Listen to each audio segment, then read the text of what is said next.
Mr. Deputy Speaker, and I think we should say at the outset, Mr. Deputy Speaker, the work that you've done before you was in the chair in this issue and animal protection schemes over many, many years. And it's quite right that we've mentioned David Amos, but his neighbour for many years was Sir Teddy Taylor.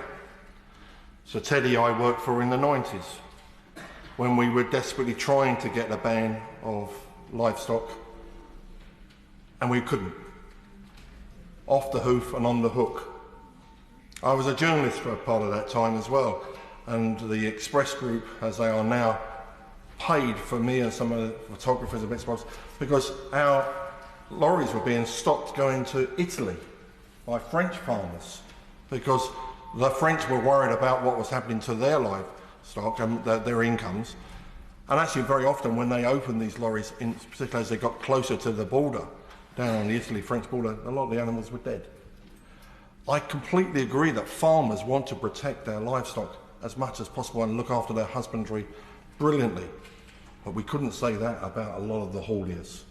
And I say that as a former haulage minister, where I was really, really appalled at the money-grabbing way that some hauliers, particularly hauliers that came across empty to take livestock back, particularly from Italy, meant that actually what they were worried about is actually how much diesel they were using and whether their tacho was actually running properly. This bill is brilliant. Teddy's passed away a few years ago, but he'll be watching us down now, absolutely thrilled that this bill is on the statute. I agree with the honourable gentleman, the leader of the Liberal Democrats. There's more that we would like to have. Absolutely. I can't understand, for instance, it's not been mentioned yet, why we ban the production of foie gras in this country, but we allow the import of foie gras into this country. I think it's most barbaric. I'm sorry, I know people in this chamber probably completely disagree with me on this. How on earth you can force feed an animal banned in this country, quite rightly, when we were in the European Union, and yet we allow it to be imported into this country.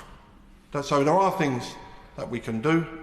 The puppy smuggling, my youngest daughter has just gone and spent an awful lot of money on a new puppy. I really hope it doesn't destroy her new home in the way that many of the puppies that I've had in the previous times. But there are things we can do.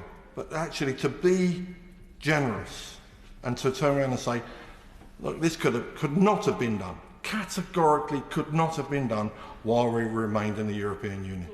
Yeah. So complaints that it's taken too long, actually the period of time since we settled Brexit is relatively short. And we've had to create a whole, in this particular area around agriculture and farming, a whole new financial field. But today, thank goodness the campaigners that are long gone from us. Sadly, David went too early. Roger, you're still here with us. But for those of us that were fighting in the 90s for this, I'm absolutely chuffed to be here this afternoon. Yeah.